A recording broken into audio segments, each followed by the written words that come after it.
Supreme court ने किसान आंदोलन पर जताई चिंता, कहा कि हालात में नहीं आया है कोई भी बदलाव। 11 जनवरी को सभी याचिकाओं पर एक साथ सुनवाई करेगा कोर्ट।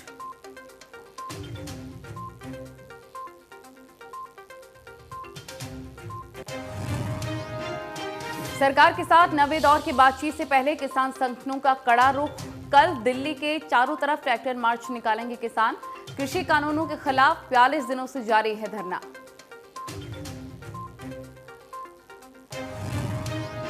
कोरोना के नए स्ट्रेन के 4 मरीज मिले से दहशत। करनाल में 2, रेवाड़ी और गुरुग्राम में एक मरीज को किया गया है आइसोलेट। स्वास्थ्य विभाग ने अब तक ब्रिटेन और अमेरिका से लौटे 106 लोगों को ट्रैप किया।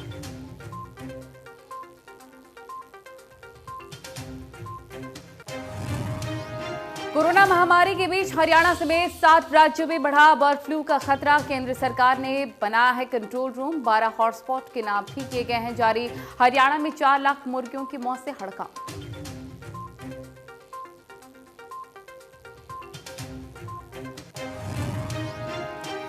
सोना के सुलेमान कॉलोनी में मंचलों का आतंक। महिला से छेड़खानी करने से मना करने पर आधा दर्जन दबंगों ने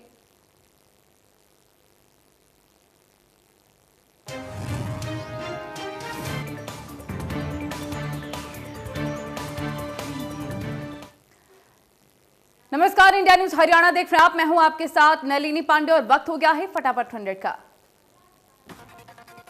किसान आंदोलन पर सुप्रीम कोर्ट 11 जनवरी को करेगा सुनवाई। कोर्ट में दायर सभी याचिकाओं पर एक साथ होगी सुनवाई।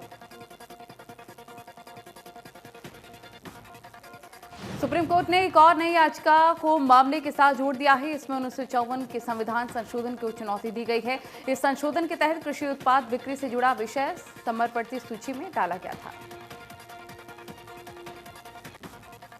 सॉलिसिटर जनरल ने सुप्रीम कोर्ट को बताया है कि पूरे मामले ने अब तक जवाब इसलिए दाखिल नहीं किया है क्योंकि बातचीत से हल की उम्मीद नजर आ रही है।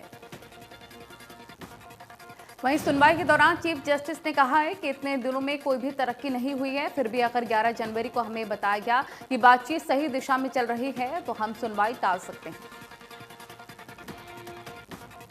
किसान आंदोलन का आज 42वां दिन है। सरकार के साथ 8वें दौर की बातचीत बेनतीजा रहने के बाद किसान शक्ति प्रदर्शन की तैयारी कर रहे हैं। किसानों ने सरकार पर दबाव बनाने के लिए नई रणनीति तैयार की है।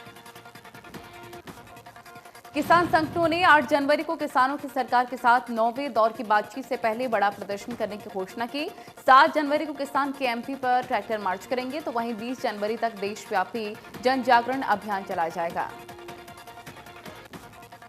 किसानों के मुताबिक अगर 8 जनवरी को बैठक से हल नहीं निकलता तो 9 जनवरी को कृषि कानूनों की प्रतियां जलाने की तैयारी है।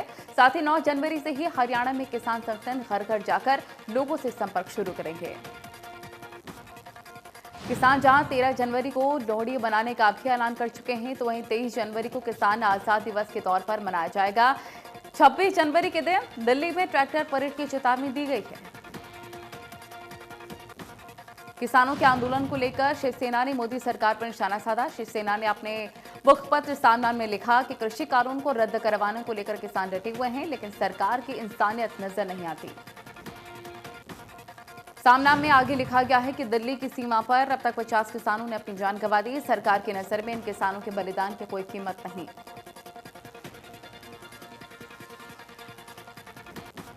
रानिया में कृषि कानूनों को लेकर 3 किलोमीटर तक ट्रैक्टर रैली निकाली गई है। किसान नेता गुरनाम सिंह चड़ूनी और जसवीर सिंह भट्टी ने ट्रैक्टर के काफिले को हरी झंडी दिखाई। भारतीय किसान यूनियन के प्रदेश अध्यक्ष गुरनाम सिंह चड़ूनी फतेहाबाद पहुंचे, जहां उन्होंने 26 जनवरी के किसानों के परेड को लेकर कहा कि किसान संगठन पूरी तरह से तैयार है। गुरनाम सिंह चड़ूनी ने कहा कि हर गांव से 150 से ज्यादा ट्रैक्टर दिल्ली बॉर्डर पर पहुंच चुके हैं। मोदी सरकार को किसानों की बात सुननी चाहिए। किसान आंदोलन के साथ अब हर शख्स जुड़ रहा है। चंडीगढ़ को घेरने को लेकर भाजपा प्रदेश अध्यक्ष ने कहा कि फिलहाल आंदोलन दिल्ली में जारी रहेगा। चंडीगढ़ घेरने को लेकर कोई विचार नहीं है। साथ ही उन्होंने कहा कि 23 जनवरी को गवर्नर हाउस का घेराव करेंगे। चड़ूनी के भाकियों के कई पदाधिकारियों के नाम भी घोषित किए गए और पदाधिकारी बनाए। साथ ही उन्होंने कहा कि टोल नाकों पर बैठे किसानों से मुलाकात पर आगे की रणनीति बनाई जाएगी। वहीं सिरसा में झड़ूनी ने कहा कि सिरसा के लोगों का स्वागत के लिए आभार और इस पावन धरती पर आकर खुद को सौभाग्यशाली मानता हूं। सिरसा के लोग किसान आंदोलन में आहुति डाल रहे हैं। किसान नेता गुरनाम सिंह ने कहा कि 8 दौर की बातचीत हो चुकी है, लेकिन सरकार जिद पकड़कर बैठी है कि एक बार जो प्रधानमंत्री ने कह दिया वो वापस नहीं होता, लेकिन लोकतंत्र में तो उन्हें नींद नहीं आनी चाहिए। कुरुक्षेत्र में कांग्रेस के कद्दावर नेता और पूर्व मंत्री अशोक अरोड़ा ने कहा है कि सरकार को हठ धर्मिता छोड़कर किसानों की मांगों को मान लेना चाहिए। कड़कड़ाती ठंड में किसान सड़क पर हैं। उन्होंने कहा कि जो अन्नदाता अनाज पैदा करता है वही अन्नदाता अपनी मांगों को लेकर डटा हुआ है। सरकार मसले को लेकर टस से मस नहीं हो रही। अशोक अरोड़ा ने कहा कि पूर्व मुख्यमंत्री भूपेंद्र सिंह हुड्डा की अगुवाई में किसान आंदोलन में जान गंवा चुके परिजनों को 2 लाख रुपए की आर्थिक मदद दी जाएगी। सिरसा पहुंचे कांग्रेस के पूर्व प्रदेश अध्यक्ष अशोक तंवर ने किसान आंदोलन को लेकर केंद्र सरकार पर निशाना साधा। तंवर ने कहा कि किसानों के साथ सरकार की बातचीत औपचारिकता है, सरकार संवेदनशील नहीं।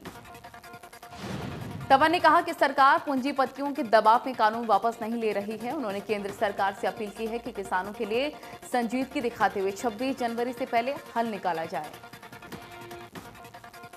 कांग्रेस को लेकर तंवर ने कहा है कि किसानों को 2-2 रुपए के चेक देने वाले आज किसान समर्थन की बात कर रहे हैं।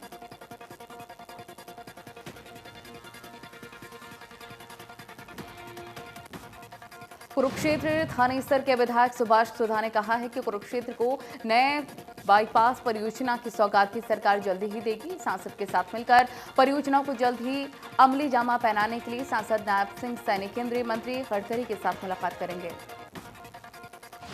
सुभाष सुधा ने कहा है कि सरकार शहर में पुराने सर्किट हाउस के साथ जमीन पर आधुनिक सुविधाओं से लैस सर्किट हाउस का नया भवन भी बनाया जाएगा और इस भवन में 20 कमरे बनाए जाएंगे। इस परियोजना पर सरकार ने मुहर लगा दी है। इसके साथ ही पिपली में पुराने लोक निर्माण विभाग के विश्राम गृह के साथ ही खाली पड़ी जमीन पर नया विश्राम गृह बनाया जाएगा और इस नए विश्राम गृह में 20 कमरे और एक कॉन्फ्रेंस हॉल बनाने का प्रस्ताव सरकार के पास भेज दिया गया है। सीएम मनोहर लाल ने हिमाचल के सीएम जयराम ठाकुर को जन्मदिन की शुभकामनाएं दी हैं। सीएम ने ट्वीट करके लिखा, आपके कुशल नेतृत्व में हिमाचल विकास के नए आयामों को छुए, ऐसी कामना है। ईश्वर आपको दीर्घायु और उत्तम स्वास्थ्य प्रदान करे। बाबा मसनाथ मठ में बाबा हजारीनाथ के दिवंगत होने के बाद कार्यक्रम को शिरकत करने पहुंचे यूपी के सीएम योगी आदित्यनाथ पहुंचने वाले थे, लेकिन खराब मौसम की वजह से उन्होंने कार्यक्रम रद्द कर दिया। रेवाड़ी में भी कोरोना स्ट्रेन से जुड़ा मामला सामने आया है। स्वास्थ्य विभाग ने कोरोना मरीज को आइसोलेट कर दिया है।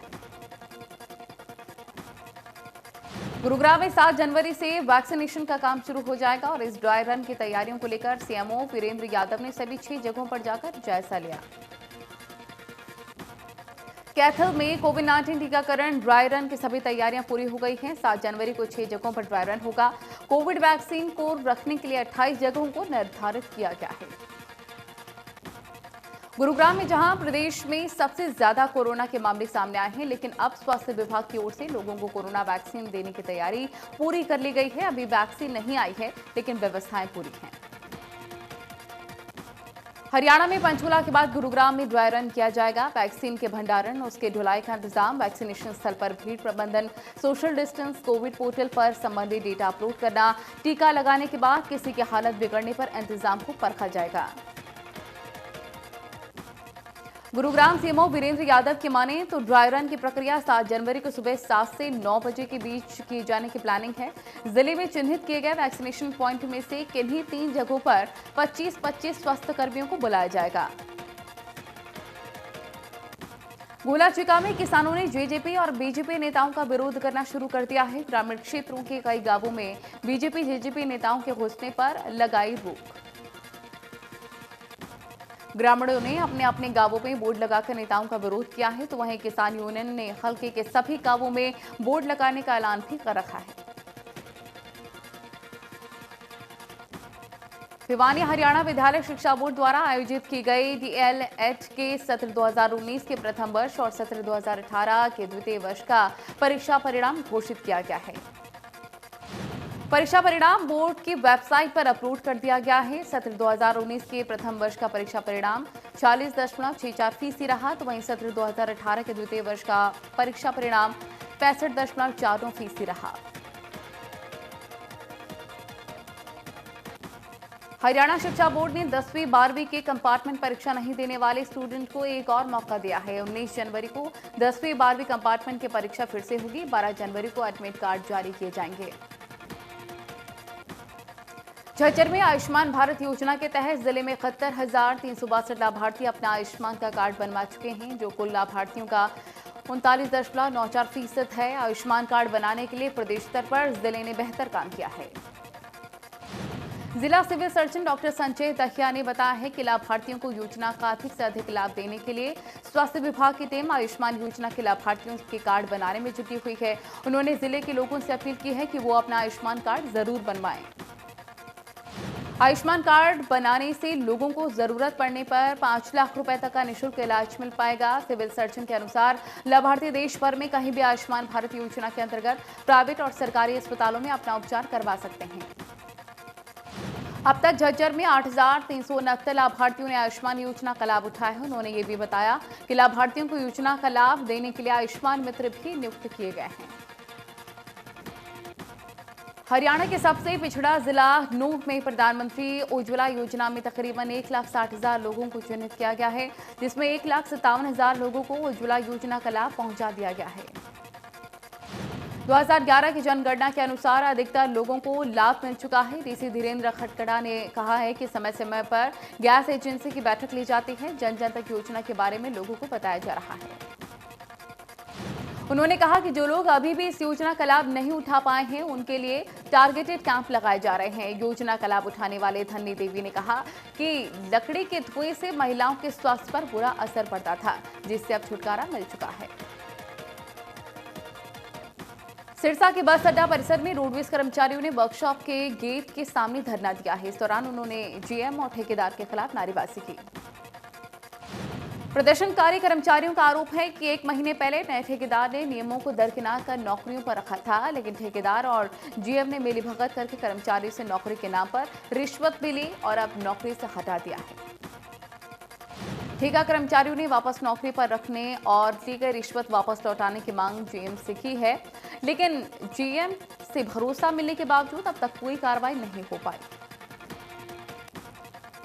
कैथल में all Haryana power corporation worker union का धरना 17वें दिन भी जारी रहा। बिजली कर्मचारियों ने निगम को हो रहे गलत कामों को लेकर आवाज उठाई। यूनियन अध्यक्ष ने कहा कि लगातार कर्मचारियों की ड्यूटी उनके कैडर के अनुसार लगाने के लिए कहा जा रहा है, लेकिन अधिकारी यूनियन की मांगों पर कोई ध्यान नहीं दे रहे। उल्टा इसे 2 यूनियन की लड़ाई बताकर पल्ला झाड़ रहे हैं। फरीदाबाद में 1 करोड़ के घूसकांड को लेकर कांग्रेस के विधायक नीरज शर्मा ने मुख्यमंत्री को खत लिखा है। विधायक नीरज शर्मा ने खत में बड़े अधिकारियों की साठगांठ की जांच की मांग की है। विधायक नीरज शर्मा ने खेकड़ी दौला थाने के एसएचओ विशाल और साथ ही बड़े अधिकारियों की संपत्ति जब्त करने, साथ ही पीड़ित और विजिलेंस पर दबाव बनाने वाले अधिकारियों के खिलाफ कार्रवाई की मांग की है। भिवानी शहर के हाटलाइन कहलाने वाले घंटाघर से लोहारू रोड पर बने गड्ढे लोगों की राह में परेशानी का सबब बन रहे हैं। बारिश के दिनों में ये गड्ढे हादसों को भी न्योता देते हैं। आए दिन यहां गड्ढों में मोटरसाइकिल सवार और दूसरे वाहन चालकों को दुर्घटना का शिकार होना पड़ रहा है, जिसको लेकर स्थानीय दुकानदारों और लोगों में काफी रोष है। कैथल में गांव सेगा निवासी रामफल नाम की तांत्रिक ने सिसमौर में एक महिला से 55,000 रुपए ठग लिए। आरोपी ने महिला से कहा था कि उसके पीछे भूत लगा है। महिला का आरोप है कि रुपए हड़पने के बाद आरोपी ने महिला को जहर दे दिया। जहर से महिला की तबीयत बिगड़ने लग गई। अस्पताल में दाखिल करवाया गया है। नूंह जिले के नरहट बाईपास रोड के पास से निकल रही नहर अचानक से टूट गई, जिसमें कई घरों में पानी घुस गया। बताया जा रहा है कि नहर में बरसात का पानी तेज बहाव से आने की वजह से हादसा हुआ। नहर के पानी के घरों में घुसने से घरों में रखा सामान भी खराब हो गया है। लोगों के सिंचाई विभाग के खिलाफ नाराजगी है। नाराज लोगों का कहना है कि समय रहते नहर को रोक लिया जाता तो लोगों के घरों में पानी नहीं घुसता।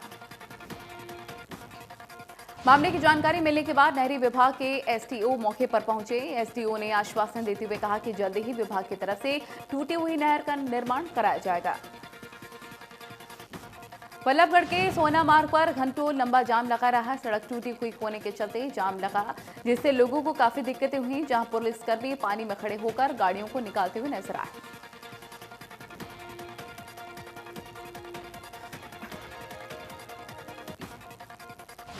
पंचकुला में चंडी मंदिर टोल प्लाजा के पास हादसा हुआ है। सड़क पर पड़ा मिला है खून से सना शख्स। पुलिस ने नागरिक अस्पताल में शिफ्ट कराया। शख्स की पहचान की जा रही है।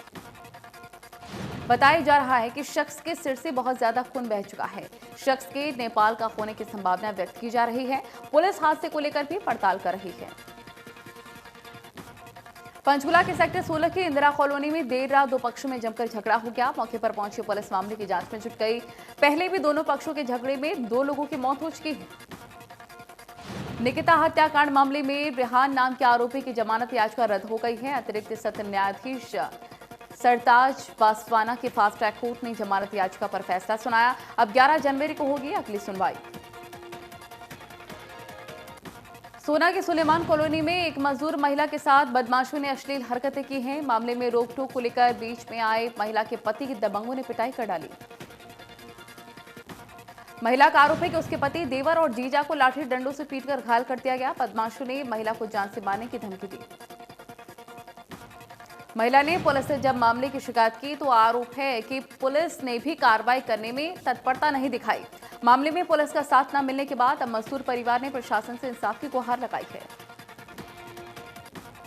गुरुग्राम के सेक्टर 44 में 7 मंजिला इमारत में भीषण आग लग गई। बताया जा रहा है कि आग से 7 मंजिला जिंद कंबाइंस का ऑफिस जलकर पूरी तरीके से राख। पुलिस के मुताबिक बिल्डिंग में आग सुबह करीब 3 बजे लगी, जिससे करोड़ों के नुकसान की आशंका व्यक्त की जा रही है। फरीदाबाद पुलिस का मानवीय चेहरा सामने आया है, जहां पुलिस ने रात के अंधेरे में अपनी सूझबूझ से एक मकान गिरने से बचा लिया। सिरसा के गांव शाहपुर बेगू की कृषि भूमि के ऑनलाइन अपार्टमेंट की समस्या को ठीक करवाने के लिए ग्रामीण उपायुक्त से मिले। इस दौरान डीसी सिरसा को ज्ञापन सौंपकर समस्या के निवारण की गुहार लगाई है। ग्रामीणों ने बताया है कि रकबा की रजिस्ट्री के लिए ऑनलाइन टोकन लेते वक्त गांव के रकबा को शहरी क्षेत्र में दर्शाया गया है और गांव का टोकन शहरी क्षेत्र में नहीं कटता। उक्त गांव के कुछ नंबर को छोड़कर बाकी नंबर कृषि भूमि के हैं, जो कि नगर परिषद की सीमा से बाहर हैं। पंचकुला सेक्टर 26 की क्राइम टीम ने बाइक सवार स्नैचरों को गिरफ्तार कर लिया है। कोर्ट ने आरोपियों को 2 दिन के पुलिस रिमांड पर भेज दिया है।